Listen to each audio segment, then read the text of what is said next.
히브리서 12장 3절 4절 말씀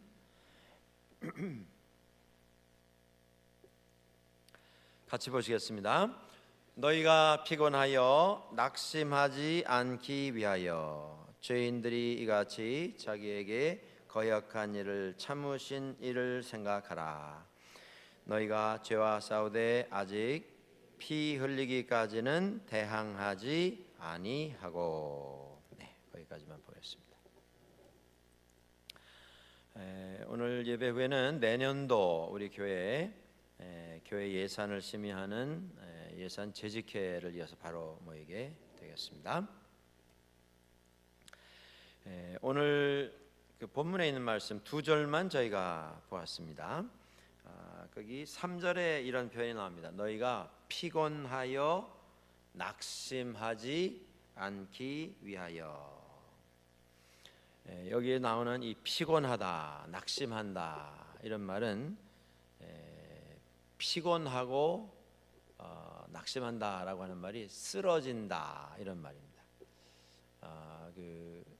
영어 표현에 그 fainting이라고 하는 말이 있죠.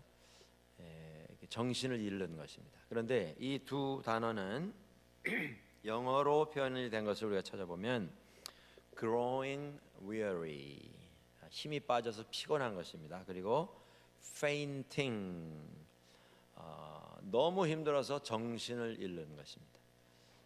혼절하는 것입니다. 이렇게 표현이 되어 있는데 이 두 가지 표현은 고대 문서에 찾아보면 철학자 아리스토텔레스, 이 아리스토텔레스는 그리스의 어떤 통일을 이루었던 알렉산더 대왕이 전쟁 나가 돌아다닐 때에 따라다니던 철학자입니다. 그때 현인으로서 선생으로서 그 대왕을 돕는 요새로 하면 어드바이저입니다. 보좌관으로 따라다니면서 중요한 결정에 참여를 했던 아주 유명한 이런 철학자입니다. 그런데 그의 문서에, 그 아리스토텔레스의 문서에 피곤하여 낙심한다라는 것이 실망한다라는 말보다도 그 본문에 보면 이것이 너무 힘이 들어서 기절하는 이런 그 표현으로 나와 있는데, 이 두 표현이 그의 문서에 의하면 경기장에서 경기를 하던 운동선수가, 달리기 선수입니다. 최선을 다해서 목숨을 걸고 달려 들어오다가 결승점을 통과한 다음에 땅바닥에 몸을 던져서 쓰러지는 모습을 그리는 이러한 단어입니다. 피곤하여 정신을 잃는다. 여기 나오는 표현을 보시면 너희가 피곤하여 낙심하지 않기 위하여, 결승점을 통과한 다음에 쓰러져서 기절하는 일이 없도록 하기 위하여, 죄인들이 이같이 자기에게 거역한 일을 참으신 이를 생각하라. 죄인들이 예수 그리스도께 행한 일을 다 참아내신 예수 그리스도가 있음을 기억하고 그를 바라보고 용기를 내어라. 그런 뜻으로 이 3절 4절을 우리들에게 써주고 있습니다. 이게 무슨 얘기겠습니까? 여러분들,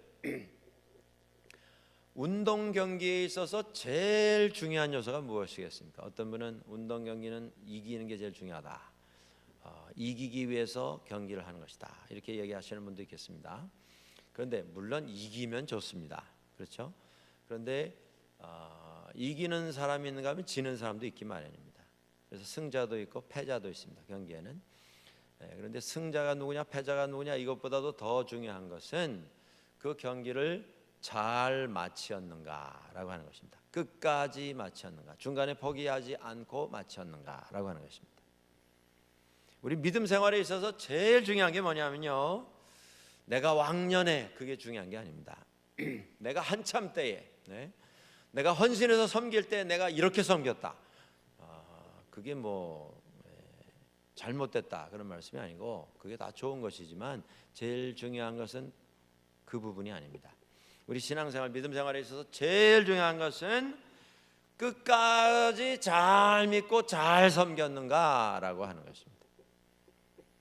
여러분들 돌아보시면 지금 아마 인생 후반전도 뭐 이제 전반 후반 다 지나고 후반 한 15분 남은 축구 경기로 하자면 그런 지금 시간대에 들어가신 분들도 계실 것입니다. 그런데 돌아보면 참 많은 일이 있었습니다. 그렇죠? 참 많은 일이 있었습니다. 그 많은 일 가운데 그 긴 세월 속에서 돌아보면 내가 살아왔던 삶의 어떤 결과, 삶의 흔적보다도 비교할 수 없이 많고 크고 놀라운 일들을 이루어 놓으신 분들이 많이 있습니다. 우리 주변에, 우리 집안에도, 내 주변에도, 내 가까운 이웃들 중에도, 내가 아주 절친한 어떤 분도 엄청난 일을 감당한 이런 분들이 있을 수가 있습니다. 그런데 이제 내 앞에 남은 시간이 전반전 다 지나고 후반전도 이제 한 15분 남은 것 같은데, 이 15분 남은 시간 속에서 내가 무슨 위대한 일을 할 수 있을까? 여러분들 그것 때문에 초조해하지 마십시오. 우리는 최선을 다한 것, 그것이 위대함입니다. 그리고 하나님께서 우리를 향해서 칭찬하시는 것은 무엇이냐면, 잘하였도다 착하고 충성된 종아, 내가 작은 것에 충성하였으니 내가 큰 것에 동참해라, 큰 것을 누려라 해주시는 말씀처럼 우리가 끝까지 변치 아니하는 마음을 가지고, 정성을 가지고, 사랑을 가지고 끝까지 하나님 섬기다가 하나님 앞에 부름 받겠는가, 이게 중요한 겁니다. 얼마나 놀랍고 얼마나 엄청난 분량의 일을 감당을 했는가, 그게 중요한 게 아니고 끝까지 잘 했는가.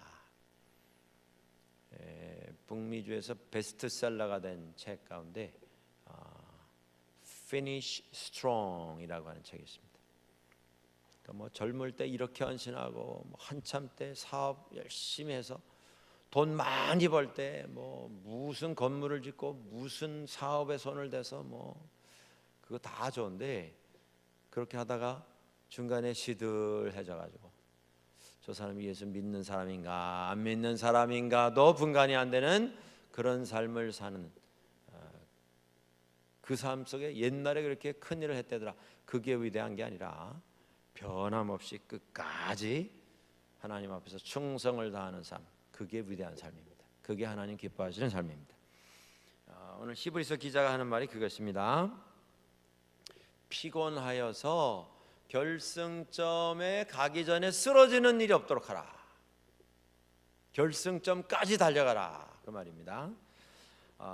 결승점에 우리가 들어가는 모습을 가끔 경기에서 보면, 이제 속도를 재는 이런 경기에서 여러분들 그런 장면 보신 적이 있으실 것입니다.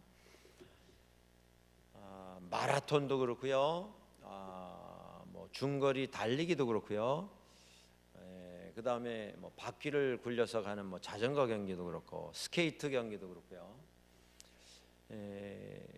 그 자전거 경기도 그게 그저 그렇게 간단한 경기가 아니지 않습니까? 하루 종일 그 자전거를 타는 것인데, 그 스케이트 경기도 장거리는 5,000m도 있거든요. 5,000m.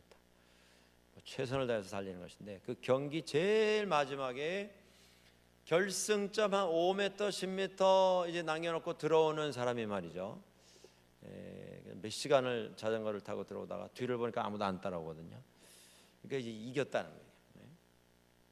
그래가지고 테이프 끊기도 전에 막 손 들고 말이죠. 박수 치는 사람한테 사진 찍으라고 막 이러고, 그런 장면 보신 적 있으세요? 그러다가 뒤에서 쫓아오는 사람이요, 그 한 10m, 20m를 남겨놓고 그저 젖 먹던 힘을 다해서 페달을 밟아가지고 싹 지나갔어요. 그게 참 얼마나 어리석은 일입니까? 그 결승점에 들어오기도 전에 미리 축하하다가 1등을 뺏기는. 어떤 사람은요, 또 경기, 그 자전거 경기 몇 시간 하고서 마지막 한 20m, 30m 남겨놓고 손 들고 이러다가 이게 엉켰어요. 핸들이 후다다닥 하더니 그냥 꽈당 넘어갔어요. 그 뒤에서 따라오던 사람은 어부지리 따라오던 덕에 쑥 들어가서 1등했습니다. 스케이트 타는 경기도 그런 장면이 많이 있습니다. 다 왔는데 한 10m 여유를 두고 뭐 옆에 보고 희덕거리는데 싹 지나갔어요. 여러분들, 결승점을 지나야 승자입니다. 중간에 얼마나 잘했는가 아무 의미가 없어요. 결승점에 들어가지 못하면. 중간에 포기하는 일이 없도록 하고, 미리 축하하고 교만에 빠져서 넘어지고 실패해서 이제까지 애써온 모든 일 다 잃어버리는 그런 어리석음이 없도록 하라. 그러면서 오늘 주는 교훈이 무엇이냐 하면 3절 4절에 있어서 예수 그리스도를 생각하라고 하는 것입니다. 그 얘기는 뭐냐면 예수 그리스도께서 우리에게 이 믿음을 선물로 주시기 위해서 어떤 일을 감당을 하셨는가. 우리 앞서 살아간 우리의 믿음의 선조들, 믿음의 조상들이 우리에게 이 믿음을 유산으로 넘겨주기 위해서 그들이 어떤 태도로, 어떤 각오로 당신들의 시대를 살아갔는가, 이것을 기억해야 한다라고 하는 것입니다. 오늘 12장 3절 4절에 이런 말씀 나옵니다. 죄인들이 이같이 자기에게 거역한 일을 참으신 이를 생각하라. 예수 그리스도가 어떻게 자기에게 죄인들이 행한 일을 참으셨는가, 우리의 믿음의 조상들이 어떻게 자기들에게 행한 일들을 참았는가, 이걸 기억해야 한다. 4절에 또 이런 말씀이 나옵니다. 너희가 죄와 싸우되 아직 피 흘리기까지는 대항하지 아니하고. 우리의 믿음의 역사를 보면, 이제 기독교 역사가 2000년 거의 돼갑니다. 그런데 그 역사를 보면 매 시대마다 챌린지가 있었습니다. 매 시대마다 고난이 있고 핍박이 있고 순교를 요구하는 이런 어려운 상황들이 연이어서 일어났습니다. 이 글을 쓰는 히브리서 기자는 우리가 그 앞에 있는 12장 1절 2절에서도 확인을 했습니다마는 신구약 중간사 시기에 마카비 집안에서 반란이 일어나면서 그 당시 이스라엘을 점령하고 있었던 헬라 왕국, 그리스 왕국에 대해서 저항 운동을 일으키고 나라가 독립하는, 주권을 되찾는 영광스러운 시간까지 이어졌던 때가 있었습니다. 그때에 그 믿음을 지키기 위해서 그 나라를 핍박하고 신앙적으로 이스라엘 사람들을 모독하고 이스라엘 사람들을 핍박하고 수많은 사람들을 처형을 시켰던 그 상황 속에 서 있었던 모든 사람들에게 그 당시에 계속 지도자들이 강조하면서 동참할 것을 요구했던 내용이 뭐냐면 목숨을 걸고 믿음을 지켜라. 목숨을 걸 각오를 가지고 신앙을 지켜라고 하는 것이었습니다. 너희가 죄와 싸우되 아직 피 흘리기까지는 대항하지 아니한 모습을 내가 본다. 그걸 지적을 하고 있는 것입니다. 오늘을 살아가는 현대 그리스도인들에게도 마찬가지입니다. 많은 사람들에게 있어서 믿음을 지키기 위해서 자기 목숨을 내어놓는 사람이 흔하지 않습니다. 그런데 그런 각오가 있었기 때문에 오늘 우리들이 믿음을 유산으로 받은 것인데, 믿음을 유산으로 받은 우리들은 정작 내 목숨 아까운 줄 알아서 내 목숨, 죽음이라고 하는 현실 앞에서는 다 목숨 구제하려고 도망가고 핑계대고 부정하고, 그리고 안정, 편안함을 선택하는 이런 사람들이 많이 있다. 이걸 지적을 하고 있습니다. 마카비 반란 때뿐이 아니고요, 그것이 이스라엘 사람들에게 교훈이 되어서 그 시대 이후에 외세의 침략이 있고 믿음을 지키기 위한 싸움이 있었을 때에 이스라엘 사람들이 정말 목숨을 걸고 저항을 하고 투쟁을 했습니다. 이제 마카비 시대 신구약 중간사 시기가 끝난 다음에 예수님 시기 이후에 주후 70년에 예루살렘이 로마에 의해서, 그 전 시대 마카비 시대는 그리스가 침공을 했었습니다. 그런데 주후 70년이 되었을 때에 지중해 지역을 완전히 장악한 나라는 로마 제국이었습니다. 그 로마 제국에서 예루살렘을 이제 침공을 해 들어옵니다. 왜냐하면 예루살렘에서 로마 제국을 향한 반란을 일으켰기 때문에. 그리고 예루살렘을 완전히 포위를 하고 이제 항복할 것을 종용을 합니다. 그런데 예루살렘에서 성문을 딱 닫아 걸고는 거기서 저항을 합니다. 그런데 그 저항이 하루 이틀 간 게 아니에요. 몇 년을 갔습니다. 몇 년을. 그러니까 밖에서 예루살렘을 침공해 왔던 이 로마 군인들이 나중에는 너무너무 피곤하고 막 짜증이 나고 말이죠. 전쟁에 지쳐가지고 나중에 막 사람들이 도끼가 올랐습니다. 이 뭐 잠깐 우리가 이 고생을 하는데 저 성 무너지기만 해봐라. 그 안에 있는 사람들 우리가 그냥 두지 않겠다. 그때 역사 기록에 보면 성문이 뭐 완전히 이제 폐쇄가 되고 예루살렘 성을 완전히 둘러쌌기 때문에 나갈 수도 없고 들어갈 수도 없는 상황 속에서 나중에는요 먹을 양식이 떨어집니다. 물도 떨어지고. 그런데도 그 안에서 필사적으로 저항을 했습니다. 그때 사람 시신 인육을 먹었다라고 하는 기록이 나옵니다. 나중에 먹을 게 뭐 전혀 없어졌기 때문에 먼저 세상 떠난 사람들 시신 인육을 먹었다 이런 기록까지 나옵니다. 아주 뭐 비참한 모습이 이루 말할 수도 없는. 그런데 밖에서 이제 기다리던 로마 군인들이 너무 독이 올라가지고요. 나중에 이제 결국 성을 깨고 들어갔는데 들어가서는 그 안에 남아있던 사람들을 다 처형을 시킵니다. 어른 할 것 없이, 남녀 할 것 없이, 노소 할 것 없이 다 살육을 합니다. 그리고 예루살렘 성을 완전히 폐허를 만듭니다. 그 당시에 이스라엘의 상징이라고 할 수 있는 솔로몬 시대 이후에 계속 보수가 되면서 지켜져 왔던 성전이 그때 이제 무너진 성전은 헤롯 대제, 예수 그리스도의 탄생 시기에 유대 지방의 왕이었던 헤롯 대제가 지은 성이었습니다.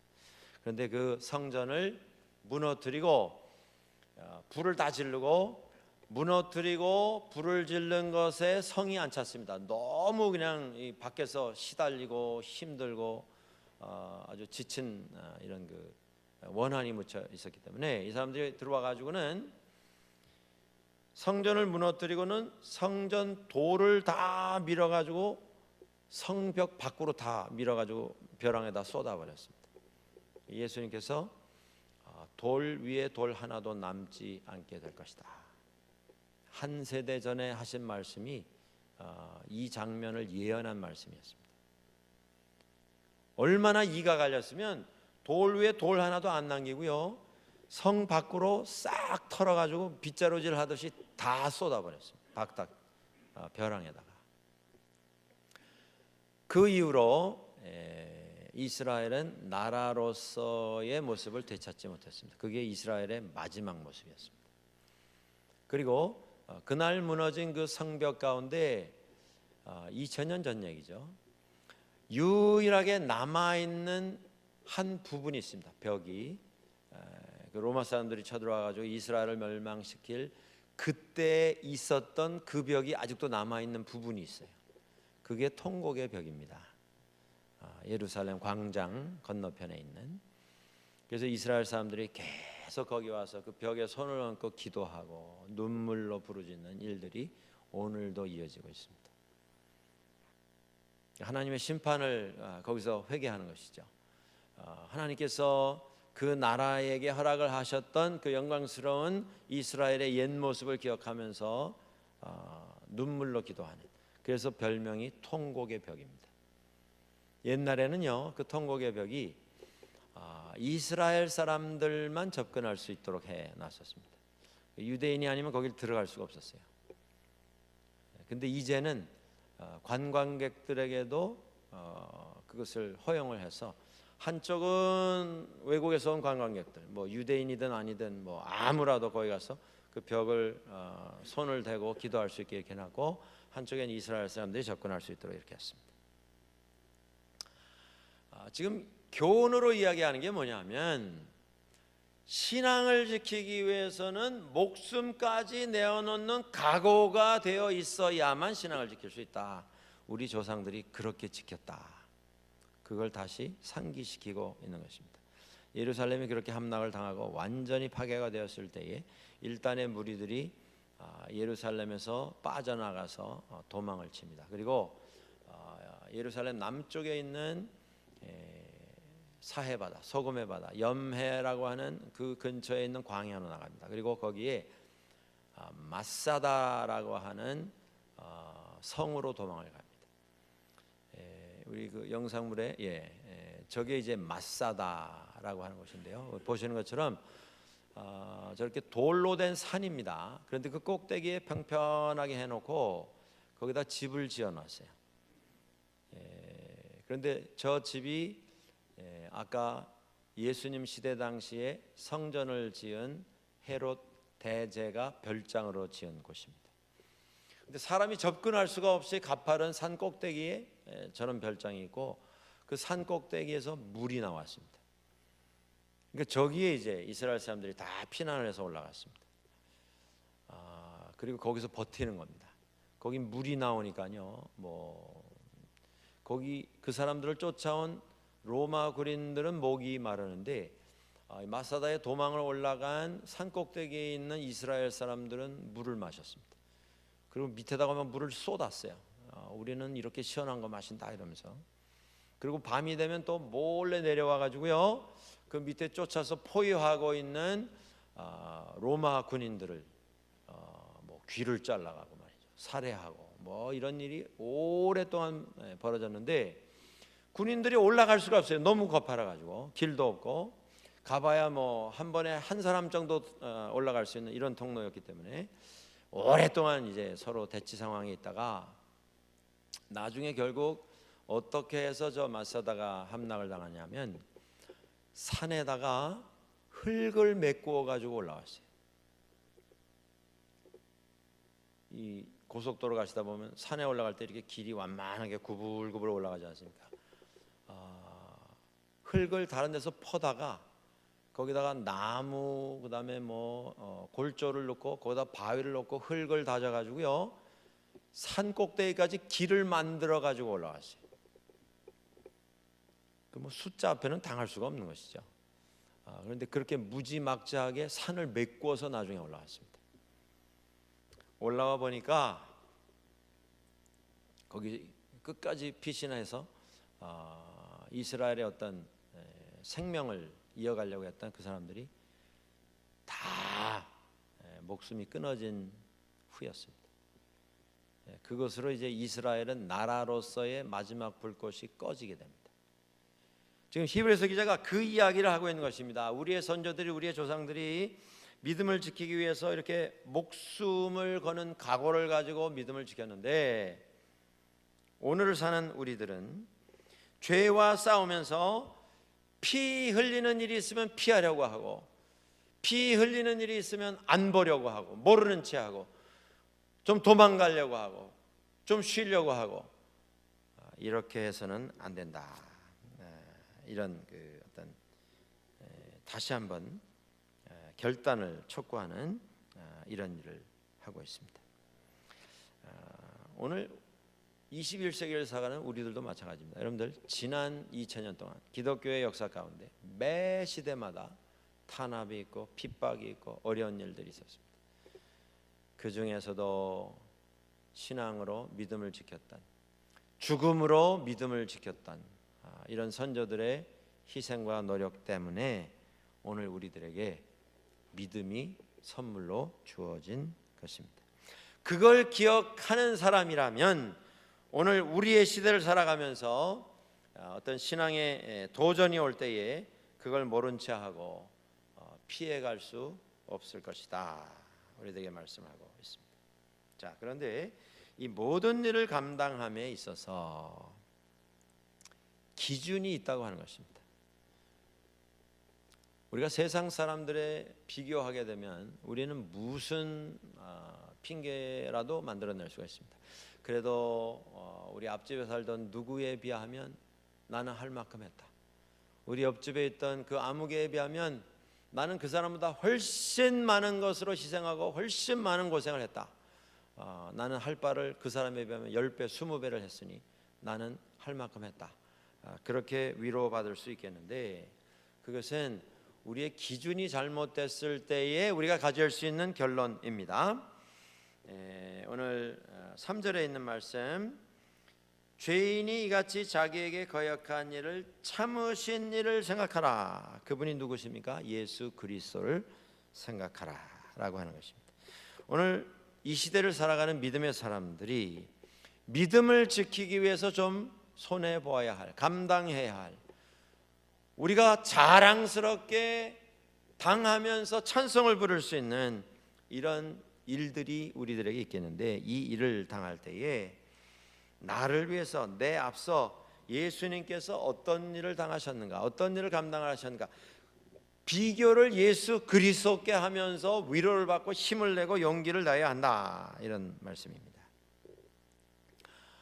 하늘 영광 버리시고 우리 가운데 오신 예수 그리스도, 하늘 영광을 당신의 것입니다. 당신이 마땅히 받으셔야 할 부분입니다. 그런데 그것을 받을 것으로 여기지 아니하시고 하나님과 동등된 분이시나 동등됨을 받을 것으로 여기지 아니하시고 자기 자신을 낮추시어서 우리와 하나가 되시어 우리 가운데 들어오신 예수 그리스도. 여러분들, 하나님이 인간이 되셔서 인간의 몸을 입고 우리 가운데 들어오셨습니다.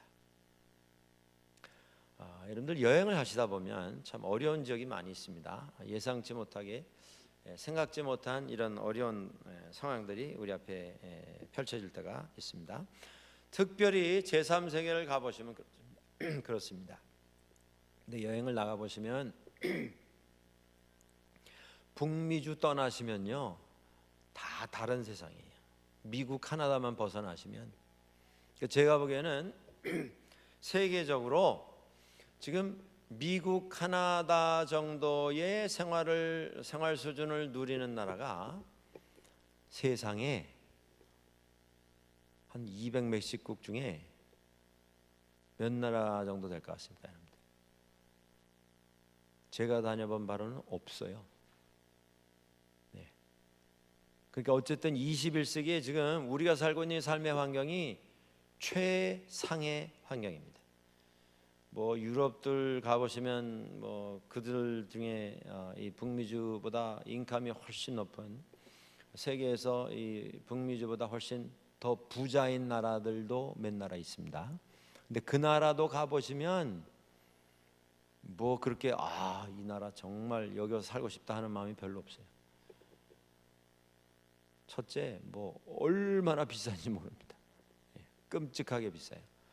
그리고 그렇게 좁고 불편합니다, 여러분들.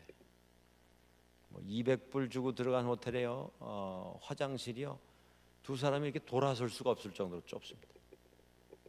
냄새 나고 말이죠. 이게 지금 우리가 살고 있는 이 캐나다, 미국 같은 환경이 없어요. 나가 보시면. 근데 외국 나가셔서 뭐 이런저런 뭐 전혀 생각지 못한 이런 상황 때문에 고생을 하시고 돌아오시면 우리가 뭘 합니까? 갔다 온 얘기들 하시잖아요. 특별히 우리가 제3세계, 그것도 선교 여행의 이름으로 나가면 뭐 얼마나 고생입니까? 말도 못하죠. 우리 젊은이들 데리고 한번 나갔더니 일주일 동안 화장실을 안 가요. 못 가요. 갈 수가 없었어요. 그러다 사고 난 젊은이도 제가 봤어요. 먹기는 계속 먹는데 뭐 참으면 어떻게 되겠습니까? 결국엔 나중에 사고가 났어요. 한 20살 된 청년인데, 뭐 그럴 수가 없을 정도로 아주 열악합니다. 근데 그런데 한번 갔다 오시면 뭐 때문에 가신 거예요? 그래도 우리가 사랑하는 마음으로 가서 좀 전하고 나누고 베풀고 섬기자, 그래서 갔다 온 거 아니에요? 그래서 한두 주 나갔다 오시면, 갔다 오시면 무용담들을 가지고 오시지 않습니까? 내가 이렇게 고생했다. 우리가 한두 주 어디 조금 불편한 데만 갔다 와도 우리는 그게 자랑입니다. 그렇죠? 남을 위해서 내가 이걸 그리스도의 이름으로 내가 좀 고생하고 왔다. 이거 뭐 자랑할 만한 거죠. 예수님께서 하나님께서 인간이 되셔서 우리 가운데 들어오셨습니다. 그러니까 기준을 어디다 맞춰야 되겠는가 이걸 생각하라는 것입니다. 이제 뭐 옆집 누구, 내가 아는 누구, 내 친구 누구 거기다 맞추면 나는 대단히 괜찮은 사람입니다. 나 같은 사람 없어요. 앞만 봐도. 나 정도만 정말 하면 교회도 평안하고 세상도 평안하고 내가 살고 있는 이 세상이 작은 천국이 될 것 같고, 기준을 인간에게 맞추면 나는 뭐 성자는 아니어도 성자 사촌쯤 되는 존재 될 수 있습니다. 근데 그게 아니라는 것입니다. 기준을 예수 그리스도께 맞추자. 인간의 친절, 환대, 환영, 감사, 감격 그런 대접을 받으신 게 아니라 인간의 적대 행위에 시달리셨습니다. 인간의 포악성에 시달리셨습니다. 잡히셨고 채찍질 당하시고 십자가에서 못 박혀 죽으셨습니다. 내가 이 세상에서 남들을 위해서 당하는 일, 교회를 위해서 내가 감수하는 일, 예수 그리스도의 이름으로 내가 희생한다고 생각하는 그 모든 일들 아무리 쌓고 또 쌓고 다 모아서 가져온들 어찌 예수 그리스도께서 나를 위해서 당하신 그 일과 비교할 수 있겠는가라고 하는 것입니다. 나는 한 것이 없는데 주님께서 나를 위해서 그걸 다 감당하셨습니다. 기준을 주님께 맞추라고 하는 것입니다. 그리고 오늘 이 본문을 통해서 우리에게 묻는 것이 있습니다. 주님께서는 당신을 위해서 이 모든 것을 감당하셨는데 당신은 주님을 위해서 무엇을 하려고 하는가? 여러분들, 믿음은 우리에게 거저 주신, 우리가 한 것 없이 공짜로 받은 은혜의 선물입니다. 중요한 것은 나는 한 게 없어요. 나는 정말 한 게 없습니다. 구원받기 위해서. 그래서 우리가 공짜라고 생각합니다. 그런데 거기에 오해가 있어요. 공짜라서 너무 쉽게 생각합니다. 그런데 그것이 내게 공짜로 거저 주신 은혜의 선물로 전달되기 위해서 예수님께서 감당하신 희생이 있다고 하는 걸 우리는 알아야 합니다. 그가 우리를 위해서 죽으셨습니다. 아무것도 한 것 없이 거저 받은 게 구원인데, 그 구원은 무엇과도 바꿀 수 없는 값진 희생을 치르고 우리에게 주신 하나님의 선물입니다. 이 믿음이 얼마나 소중하고 얼마나 귀한 것인가, 이걸 깨달아야 하겠습니다. 그리고 이 믿음을 우리도 정말 목숨 걸고 지킬 생각을 해야 되겠습니다. 신앙생활 이런 걸 쉽게 생각하지 마십시오.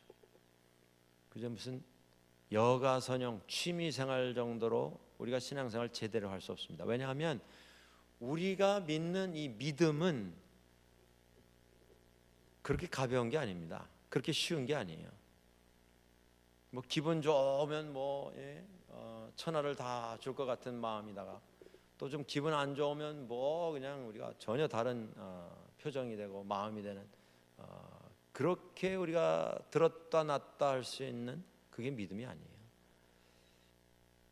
하나님께서 나를 위해서 죽으신 사건, 그게 믿음의 핵심입니다. 그 진리 앞에서 우리가 어떻게 그렇게 가볍게 생각하고 가볍게 행동하고 가볍게 믿음을 취급할 수가 있겠는가 하는 것입니다. 이것이 얼마나 소중한 것을 알고 이것을 지키기 위해서 우리의 목숨을 내어놓을 수 있는 그런 각오와 결단이 우리에게 있어야 합니다.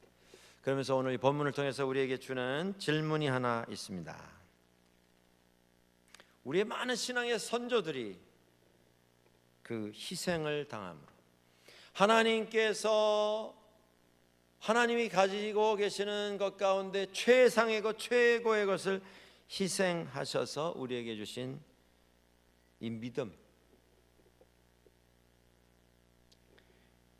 이 믿음을 나로 하여금 가지게 해 주셨는데, 그렇게 소중한 믿음을 가지고 있다면 그 믿음을 가지고 있다고 하는 증거를 보일 준비가 되어 있는가? 이 계절에, 예수님의 오심을 준비하는 이 계절에 우리에게 허락해 주신 이 믿음의 가치가 얼마나 어마어마한 것인가 라고 하는 것을 다시 한번 깨닫고 우리가 우리 자신을 돌아볼 수 있어야 하겠습니다. 이 엄청난 선물, 믿음을 받은 자로서 그 믿음에 합당한, 정말 그 믿음을 지키기에 합당한 이런 각오와 결단을 가지고 살아가고 있는지 다시 한번 돌아보시고 대답하시고 확인하시는 이 저녁 될 수 있기를 주의 이름으로 간절히 축원합니다. 우리 같이 한번 기도하시겠습니다.